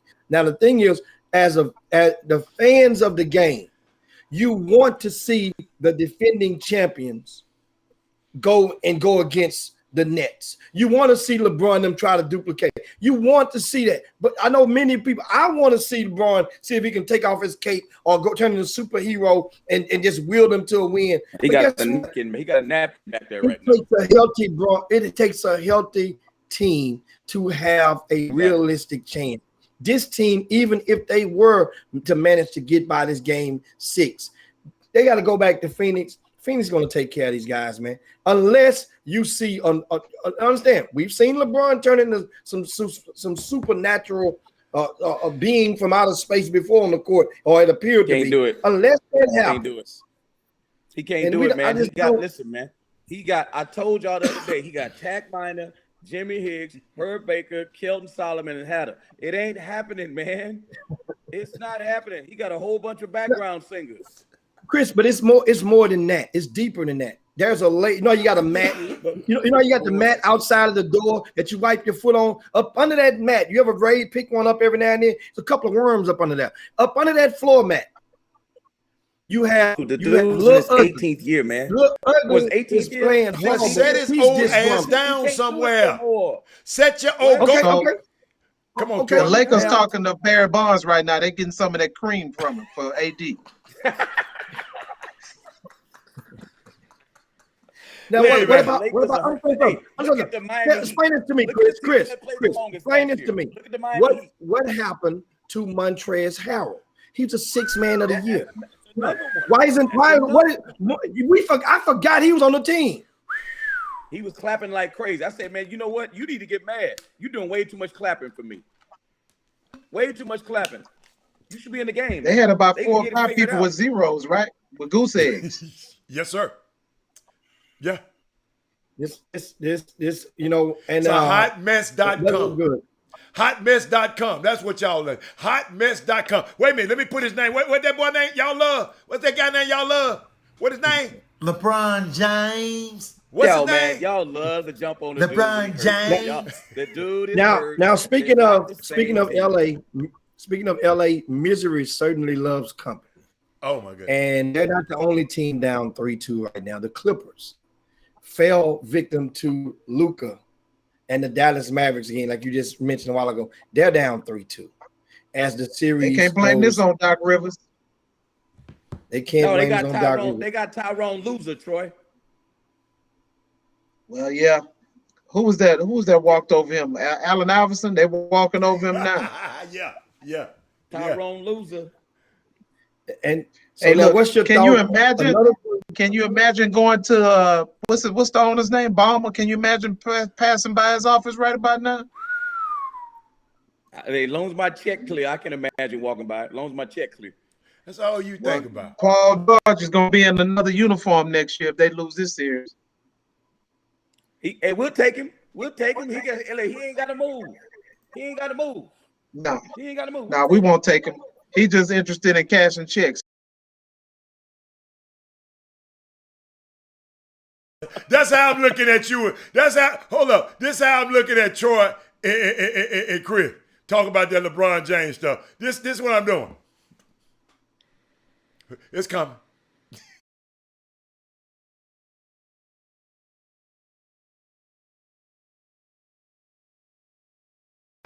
That's how I'm looking at y'all. Join another team where the superstars are. And I can't do it by myself. I can't. I got to go draw on the 73 and 9 team. Hey, Kyrie. Hey, James. Let's all play together. We can win. We don't need a coach. We just Troy. pass. Let's switch gears to see who's going to be the new coach of the Boston Celtics. Let's talk about that. That's a good one. Okay. Sam Cassell. You say Sam Cassell. Becky Hammond. Oh, hell no. You lost your rabbit. You lost your mind. No, You lost your mind. no. But let me tell you something. I said she gonna be assistant coach for the Spurs 4 years ago, 5 years ago. People said lost your mind on that. No, we said she gonna be. We knew Pop. She been there about 20 years in the same Yeah, we knew spot. Pop was No, gonna do that. I'm talking about the promotion that she got. Hey, Jimmy, Pop don't run the Boston Celtics. The Boston Celtics don't think like Pop. I'm just telling you. I'm trying to be the Boston Celtics. What his name? Grossbeck. They don't think like Pop, and the owners down there. Yeah, I'm just helping you out. But That would be a great move. That would be a great move if they got Greg Popovich from the Spurs. Why? No, I thought he was a good coach. Can't win now. What happened to the great coaching prowess? This whole new era then kind of like having the effect. What you saw with Coach K at Duke, you can feel that coming with Pop in the next two. I give him 2 years max. Pop is going to lay it down because this is a whole new type of way to communicate with these guys and a whole lot of other things in their lives that they can partake in. That the way the cloth he was cut from, But it's Jimmy, not. Sometimes it's time to let it go, man. Sometimes they need to go and give Mark Jackson They need to give Mark Jackson a shot, man. I would. He might have a shot now. Let me tell you why he might have a shot now. He ain't got the Mark Jackson. That dude who kept him out the league, the gay dude that kept him out of the league, who works for the Golden State Warriors. His name gonna come to my mind in a minute. He has resigned. The administrator. Yeah, he did. He's the one. Oh, that's that Rick White or something like that? Rick Welch. That's the guy who orchestrated got the All-Star game with all this pageantry right now. That's the guy who behind the All-Star. But y'all, hey, before we get off, Jimmy, I got a thing I wanted to. Kara Lawson is no longer. She at Duke now. She's the head coach at Duke no more. She ain't on that staff no more. But man, Plies. I don't know if y'all be listening to the guy Plies. He has some for these recruits, Troy. And what I'll do after the show, when Jimmy shut us off, I'm going to play that toward the end.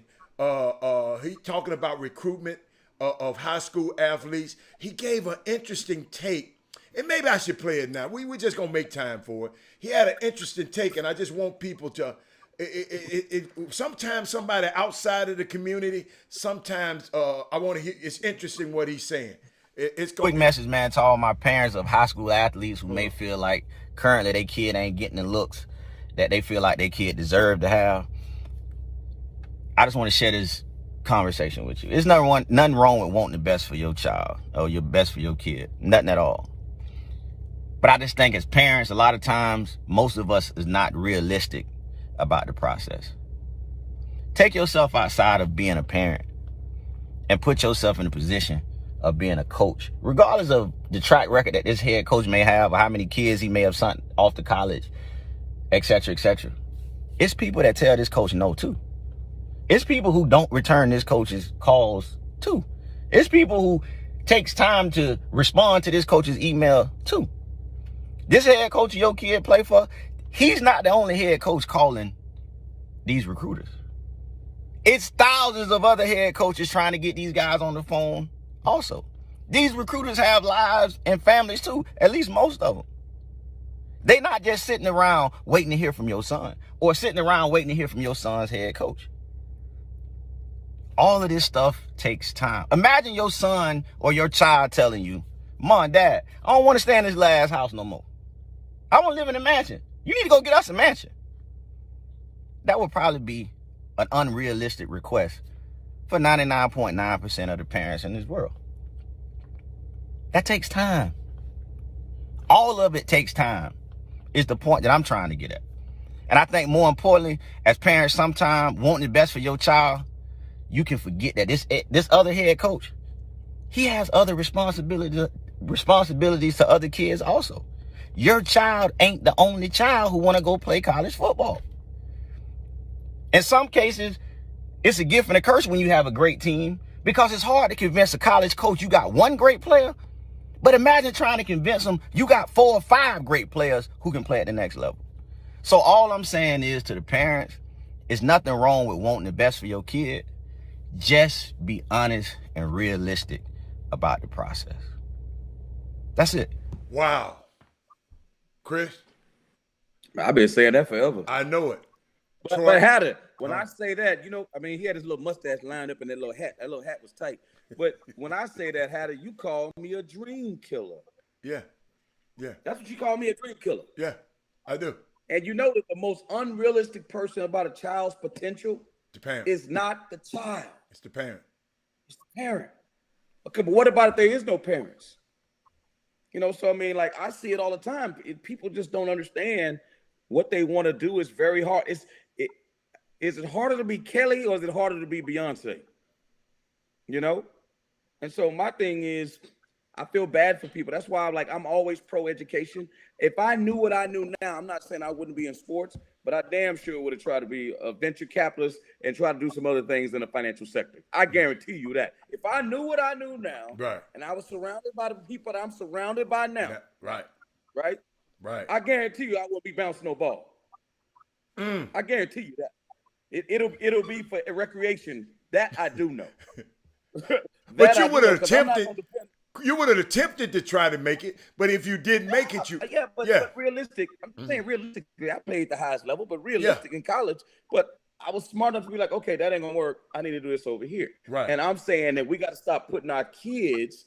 We got to stop having this lottery mentality with our kids when they're in the 8th grade or when they're in the 6th grade.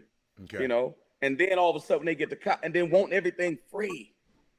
Don't want to invest. Hey, Troy, you right. You went to law school for free, right? You didn't pay for that. No. I didn't do that. I got $120,000 bill. Now. Thank you very much. Thank you.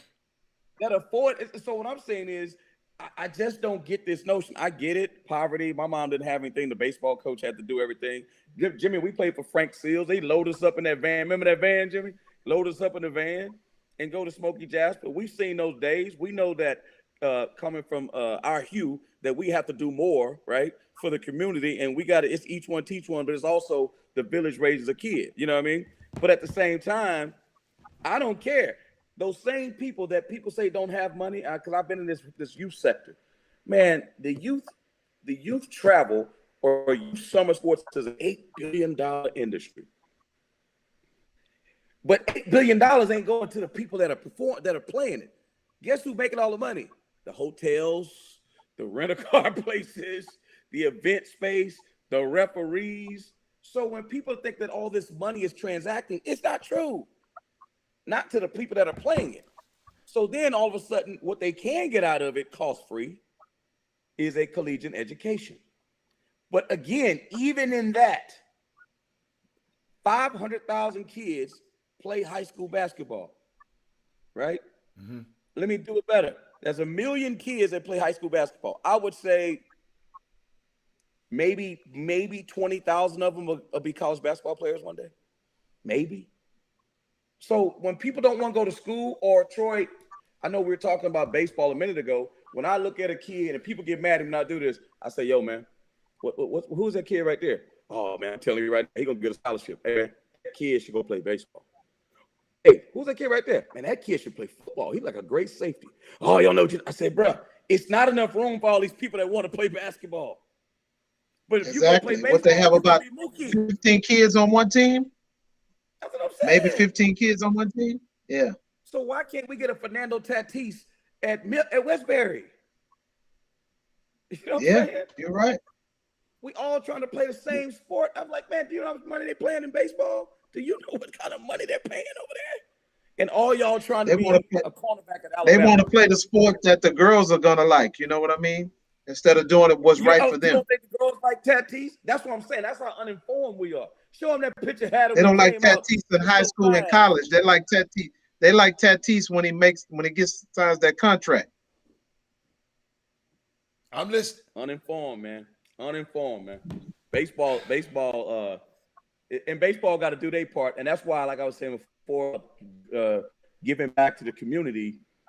And think about it. In Houston, Texas, right now, right? Y'all in Houston. Where is there a spot on the south side of town, right, where kids, or on the north, Jimmy, on the north side, where we're from, where they can play baseball? There's none on the south side. The only place on the north side is Acres Home, where Sylvester Turner they put that field out there, the RBI Foundation. That's it. Yeah, and that's a whole nother conversation. But they can go to the DR and build all kind of stuff. That's what I'm trying to tell you. It's intentional, man. It's intentional. They don't want to do it. Trust me, man. When kids are young like that, and everybody's saying baseball is expensive, they will put the money. If they thought that they can get those players out there to play, they will. Volleyball expensive. They don't stop y'all from paying them girls to go play volleyball everywhere. Talking about baseball is expensive. Women's basketball is expensive. Can't hear you, Jimmy. You're on mute. Softball is expensive. Yeah, Jimmy, you're on mute. I want you to think of something. Think of this. Even when you did play Little League baseball, even though it's the similar process, these were the same parks that are still, some of them are still up right now. Or if you don't remember when you first started practice, that first day or right before, what your coach, what you probably didn't know, is that your coach actually went to that park and we had to do a little raking around the pitcher's mound. He had to go and do a little digging around the home plate. They went and spruced up the infield a little bit. He actually got to get a broom and sweep the glass out the dugout. Your coach did that, and you probably didn't know it. That's going the extra mile. The park, a lot of these the fields, and they're owned by the Park and Recreations of the city of Houston, which is taxpayer funded. Well, these parks, these playing surfaces, it would take the extra effort. And once that's done, when the kids are walking on the field in repeated motion, that keeps the grass from growing faster. That keeps the dirt tilled. That's why they had little rakes to till the dirt. So if nobody walks on them, when they come cut the grass every 2 weeks, and nobody's walking on that baseball diamond, it's going to grow along the baseline, along the foul lines. It's going to grow along the pitcher's mound. So take that in consideration. That's why so once you see it like that, nobody's not going to want to play nothing on that, maybe softball, if anything. And that's what you see right now.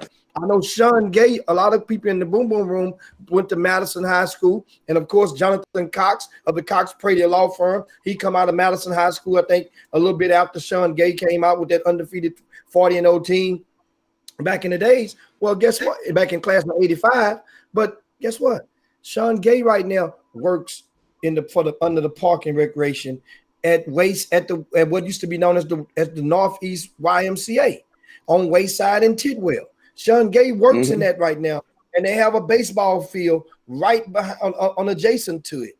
And I went and I talked with Sean Gay about 2 years ago about getting and implementing a youth baseball team in that field. And what happened? He goes and they couldn't find the score clock box. Oh, because they have a score clock and everything. Couldn't find the box. The box got misplaced after the hurricane a couple of years ago. But my point is this: it takes a galvanized effort if you're going to do it. And we've often talked about baseball. Alvin Brooks, he's an aficionado of it as well. And we talked about it before. My thing is you talk. It takes time, but it takes more effort. And but it Jimmy, takes time. Jimmy, when we were growing up, when we grew up, baseball was the sport. It wasn't football or basketball, Jim. When we grew up, You're right about that. Joe Yeah, Morgans, that's true. Dusty Bakers, that was our sport. That was Jackie Robinson, the color line. That's why they called the national pastime. It wasn't the NFL or the NBA. The NBA was still tape delayed back then. And then all of a sudden it changed. Hatter, what happened, Troy?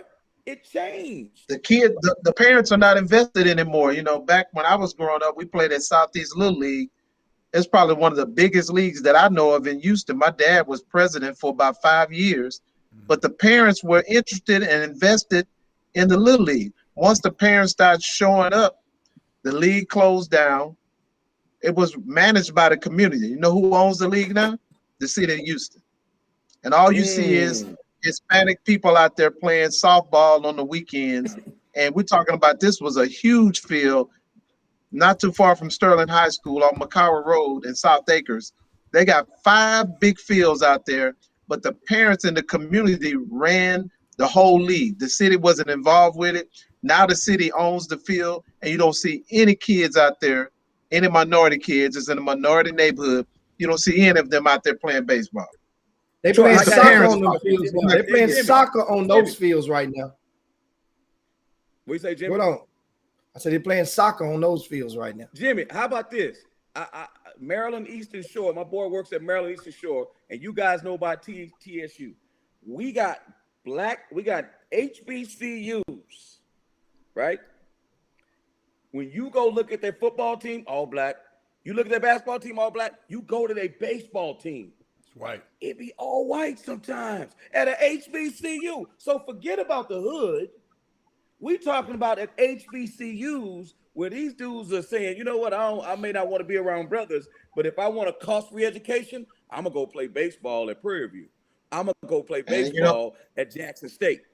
That's what's going on. And that's ridiculous. Right now. That's ridiculous. I was looking at Mississippi Valley a couple of years ago. I think they made it to the SWAC championship. White coach. The whole team was basically white, and it doesn't make any sense. I mean, TSU, we've always had some Hispanic players on our team, but we had a good mix of everybody on the team. So I think they have more black players than any other nationality, but I can't see being an HBCU and having a white coach and all white team. That doesn't make any sense to me, but you know, I'm not the president of Mississippi Valley, so. I mentioned something the other day, y'all, and I'm just sitting here listening to y'all, Jimmy, and all of y'all. How it used to be a closer knit. Jimmy, the neighborhood guy. Jimmy said used to rake the things and manicure the car. Is it that we're so fragmented now? We like this. We're fragmented all over the place. I made a thing of it, and I'm watching this because somebody over here doing something. Ain't nobody got a collective effort of doing that. And I gave an analogy the other day. I've heard many people say they broke a finger before, but I ain't never seen nobody say they broke a fist. And what's happening? We're like this. Instead of being here, if we got enough people, if we was like this, see, it's hard to break that fist, but it's easy to break one of these fingers. And I sit back and just watching this, and I'm just listening to y'all. Not excuses, but this here and not happen, this here. These kids, Chris said, we had a connection to Joe Morgan, Willie Stargell. These kids don't have no connection to Fernando Tatis. They don't have he's from the Dominican. I was watching Bob Kendrick He's the president historian of the Negro League Baseball. How do we make the Negro League history relevant to what's happening today in the kids and our kids' lives now? They don't have this Satchel Paige no more. We don't have this little boy. I remember what's his name? Willie Mays. His idol was Jackie Robinson. And I'm sitting there, these kids don't have, who are their idols?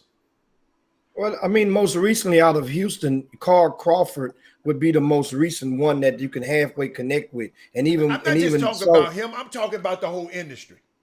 I'm talking about baseball, because it's not just in Houston, it's all over the country. Who are the stars now? Who are the stars now? Carl Crawford gone. Huh? Carl Crawford gone. Who are the guys now? Exactly. You got Mookie Betts. Mookie. It's the MVP, the reigning MVP of the league. And you're talking about, so you mean you're asking about black folk, not Dominican, that's what I'm not talking international about. players. Yeah, but all in the global majority, all of them are. Mookie Betts not even. Y'all realize he's really not that big. Mookie Betts is about 5'9", about 180 pounds. Yeah. And so that tells you that you can make it in baseball. You just got to put forth the effort and participate. But do our young kids say, Chris just said, I had Joe Morgan. Are our young kids, Mika Cry, Daniel. I'm sorry. I know, but I'm saying, who are our young kids? Richard. Everybody want to be LeBron James. Who are our young kids? Well, I mean, if you're big, Aaron Judge comes to mind as a slugger. That's a guy that's about, that's about 6'6" or so, and he comes to mind. So like you mentioned, Mookie he gives a small person hope. That's why size doesn't really matter in baseball to a certain degree. Because you look in Houston, So you telling me it's some kids in a neighborhood in Houston right now, talking about Mookie Betts right now, like Chris Walker just said, I want to be Joe Morgan. You tell me it's some kids. That's the problem. We got to disconnect, y'all. Got to disconnect. But we grew up on a different time where we are. Okay. Like if I said we are family, I guarantee you Troy and Jimmy know exactly what I'm talking about. Pittsburgh Pirates. Like what I'm saying, like they don't have that anymore. I'm saying that. That's what I'm saying. Yeah. But you know what it is? Again, we hip hop culture. So we talking about people. Whenever you ever heard a rapper say, I'm gonna sit diamond in the diamond seat, whatever, I'm gonna sit behind home plate. They say I'm gonna sit what? Put my feet on the wood. Yeah. You see what I'm saying? The culture doesn't embrace that. But there are tons of opportunities out there, possibly. But Chris, and man, I know we overtime. Oh, we way overtime. Yeah, This is a record show. Land the plane. But we're gonna wrap. But I didn't realize how amazing me all my life until this year. I didn't realize how amazing the Negro Leagues was. I don't have a I've history. been to the Hall of Fame, bro. I've been to the Hall of Fame. I didn't realize until the last 2 years during the pandemic how amazing it was. Those players are not around no more, but they have people. Man, we just got, it's something that had to happen to bridge that gap between letting these kids know somebody like you was great at this game. Somebody looked like you. Y'all had, Chris, y'all had a situation, because I remember, Jimmy, you were at your event the other day. And I know Chris Walker and Alan Branch got this company that do something that a lot of black kids don't even know nothing about. Doing and taking the stats at a game, Troy. So think about it. So every time we get a chance, we need to have and show that example of these black kids. Hey, I might can't play the game, but I can stat it and I can analyze it. We need to make sure that every time we have an event, that's an example that these other kids, we can't help it. Two black guys, a black man only. Let me tell you what we need. I'm sorry. Yeah. Let me tell you what we really need. Yeah. We need Jimmy Hicks to do the same thing that he's doing for basketball to do it for baseball. That's what we need. You and Jimmy Hicks. I'm in. Come on, Jimmy. You're a baseball player. You ain't no basketball player. If you in, I'm in, Troy. If all of us, because it's going to take all of us. Me and Jimmy. We've had this conversation. We've had this conversation a couple of times before. Okay. And remember, I just told you guys, I went and did the extra mile, went and did some extra work. I went and visited Sean Gay and found a field that's in my community. And I said it on the Chop Shop. If my output is not going to be greater than the community's input, I'm going to meet you, but it's not going to be greater on something like that. Because that means that's a full-time obligation. That means it has to be it's going to take all of us. Department line. So what we need is Jimmy. Let's start right now. Jimmy, write this down right now. Ambassadors for baseball. Hold on. Write this down right now, Jimmy. You got Troy Prady. You got Robert Hatter. We got Jim Hicks. John Urey said he's in. We got 4 people. Now we just got. We can get Donovan Campbell. We got to get Donovan Campbell. We're gonna Avery get Johnson. All of that. We're gonna just build. We're gonna see, Jimmy. Can we build a coalition? Can we build a collective? And let's not just, okay, we went there 2 years ago. Let's just see. Let's just put all of us on a chain and let's just see what we can do. I don't know. I promise you. I'm just gonna help y'all. I don't know what I can do. I didn't have the. I like basketball. I didn't like baseball. But I'm in love with Fernando Tatis. And guess what? If I can find a Fernando Tatis walking around that can't play basketball and think he can play basketball, but he is agile as Tatis and we can help him, guess what? I'm in. So we need to talk to Sylvester Turner about having some ambassadors for baseball on each side of town. Okay. And then we can try to work on trying to like open it up Southeast. Southeast is just sitting there. It's a beautiful place and nobody's doing anything with it. I'm sure they got tons of parks around the city of Houston. So we just need to have some ambassadors for baseball. Not saying that we have to do all the work, but we need to do something to infuse the community and get some community involvement to let the community help us get kids back into baseball. Let's make it cool. I mean, there are some kids that are playing baseball, but not enough. Hey, let's make it cool. Everybody want to be cool. Let's make it cool again.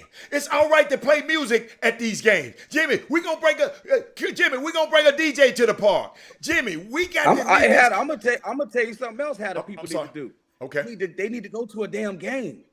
Go to the Astros game. And I'm going to tell you somebody. It's expensive. Somebody who does that on a regular. And last year the pandemic, but the year before, I've actually donated to him twice in his efforts he does. And I'm gonna tell you something, he does this routinely. And I applaud him today thinking back on it. Ralph Cooper gets a group of kids from the urban communities and take them to watch an Astros game. They have a deal in place for those kids he bring. They get like $1 hot dogs. So you'll give your little donation, $10, $20, and it'll help buy all of the hot dogs for the kids and get them a drink. They give a special for that group. Now, of course, they're gonna sit up in the back of center field, but that experience can change and transform the lives and the views and the thoughts of baseball for some of those young men. And in cases, young ladies. But Ralph Cooper does that. And that's a start. And Jimmy, and guess where else we can go? We can take them to watch the Sugarland Skeeters. We can make them up. Jimmy, it's just, I'm just thinking now, I know kids like cool. What if we got the basketball players that say, man, hey, in the basketball community, man, why don't y'all support some of these basketball players? Y'all, it's about being cool, man. If we get one but here's the other thing. It's about being cool, but I'm telling you, man, right? If I see kids do it all the time, right? The minute they playing basketball and they see it going left, first thing they say, man, you can play football. You how many times have we seen a kid that plays basketball that we say, man, if that dude switched sports, he'd be an instant professional. Instant professional. If you get enough people to tell a parent that, they will switch that kid. I'm telling you, they will. They will do it. If you get the right people around them and say, hey, man, let me tell you something, homeboy. That dude's 6'4", playing center. You know what that dude would do if he was playing linebacker? That dude would be playing for Alabama. So would you rather go, and I don't want to besmirch any smaller university. No. Would you rather go here and play basketball or go there and play football? You know what they say invariably every time? Or stay here and not get a scholarship, play that sport, and get a cost-free education. Parents understand that, trust me. They can say they don't, but they do. Well, first thing we need to do is tell Tell them they can see an all-black team. Southern plays University of Texas this weekend in the Super Regionals in Austin. Wow. Southern Yeah. plays Texas, Yeah, Southern won. University of Yeah, they Texas. won the SWAC. Why did TSU win the SWAC? Hey man, hold on. Are we- Hold on. Now, I mean, just we asked won a it like question. I can't 4 of ask. the last 6 years. you want to win every year? You You want to give win somebody every a year? chance. Yeah. You got to spread the wealth. Okay. Spread the wealth. Okay. All right. My That's bad. Southern. And Southern ain't chopped liver. They've always had a great program in the SWAC. You know, I'm not mad at them. You know, but at the same time, guys. Now the thing is, I ain't gonna lie to you. Here's a call to action. Okay. Parents, if you're watching, if you have, and here's the thing. Elementary school age kids, if they appear to be athletic, those are candidates. That don't mean they can't play baseball if you're not athletic, but those ones that are athletic, those are candidates to create the next Carl Crawford, meaning that tri-sport athlete, even though Carl Crawford played 4 sports and excelled at each one of them. But those are the better ones. You know, if we're gonna get a super team, then we need to pluck some super kids from various neighborhoods. Troy, I'm saying, rather than I'm thinking, because I'm in this thing to win it, and I said it before. I want to help everybody out and help develop these kids, but I'm in it to win it. I want to. The dream would be to make this team do what that little team from Chicago, Illinois did before they changed the rules and tried to and tainted them when they kicked everybody's ass at the Little League World Series. That would be the dream. Oh, the shortstop got drafted last year, didn't it? 2 years ago. Somebody told me by the Chicago White Sox. Yeah. Yes. Yeah. Sure did. Keep going, Jim. So that means if you know a kid that's so when I don't watch many 10 and under, 11 and under basketball games.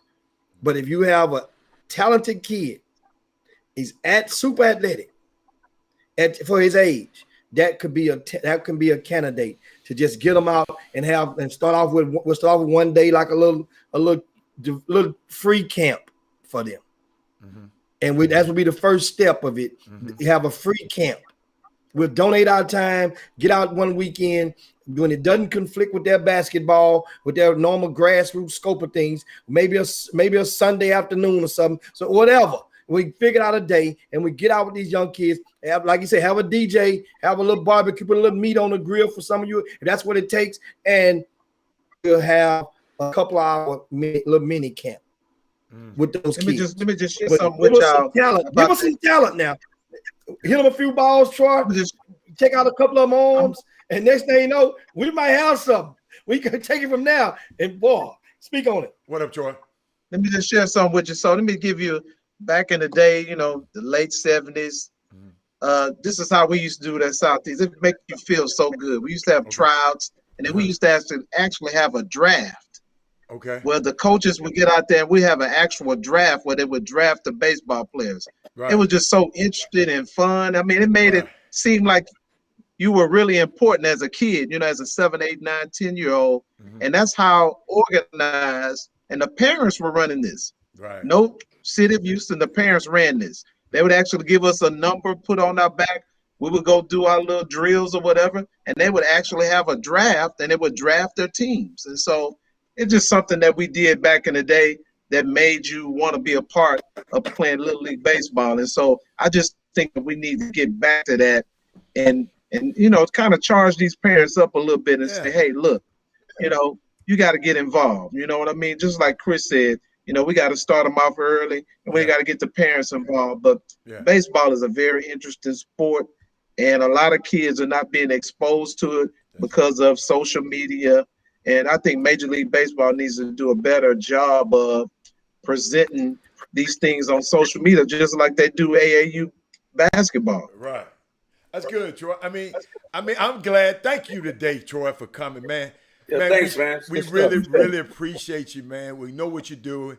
And, man, I think we didn't plan this, but it's a call to action, man. And we got too much power I keep saying on this show and on this in this diaspora, we need to use it and take advantage of the power that we have. Yeah, if like Jimmy said, if it's a lot of us. And a lot of us, it ain't gonna take much it ain't gonna take the time of each of us. If we have the more people we have involved, and write Michael Smith's name down too, Jimmy. He want to be involved too. So if we keep getting guys that's coming on like this, and guess what? It ain't gonna be no strain on nobody. Everybody gonna be able to reach somebody from all over. You know, I'm thinking about a guy right now, who I play golf with, who teaches pitching right now. Used to play in the major league. I'm gonna call him soon as we get off the show. So this is that lives out in the woodlands. This the kind of stuff, man, that we need to be. I'm just thank you again, Troy. But Jimmy, no problem. Get us out of here, Jimmy. Let's get us out of here, I've bro. enjoyed myself today. Troy, Lakers in 7. Yeah. Lakers in 7. The Lakers in 7. Well, let's do this. Guys, let's not be talking about this. No, let's make sure we're not talking about this next year. Yes, sir.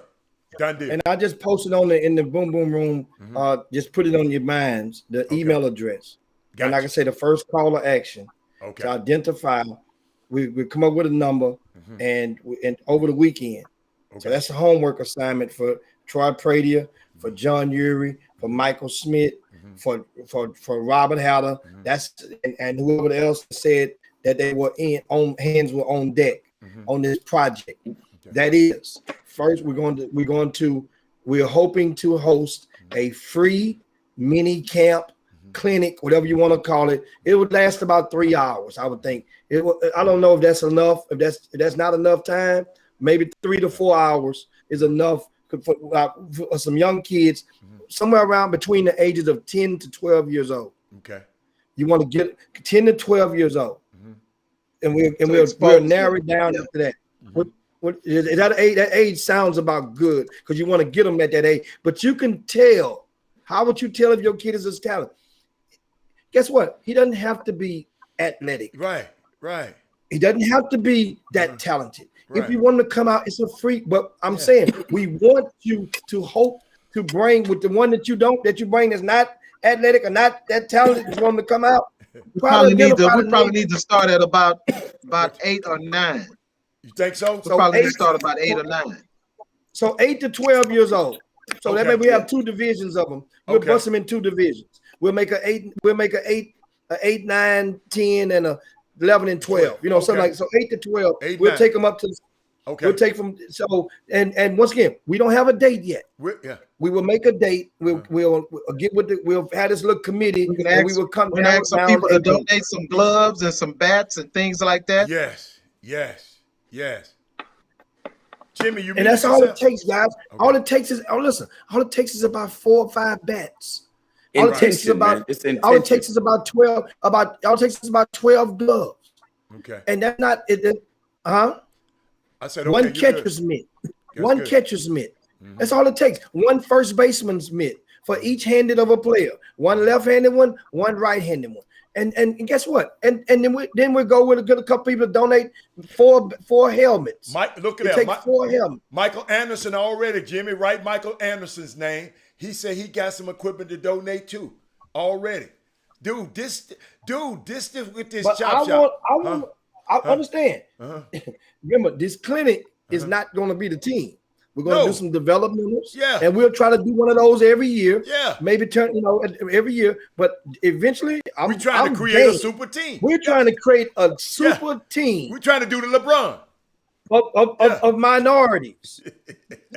We're trying to do like LeBron. Minorities. Yes. Of minorities. So guess what? My Latinos, you want to come on? Come on. Minorities. Yeah, we got to have them. We got the Nico them. We got to have the Nico them out there. We put this team together, and guess what? Once it gets ready, it'll take us a half a year or something. Put them in a league that's conducive to their talent, and then eventually we will try to qualify for the Little League World Series with this team. That would be the goal.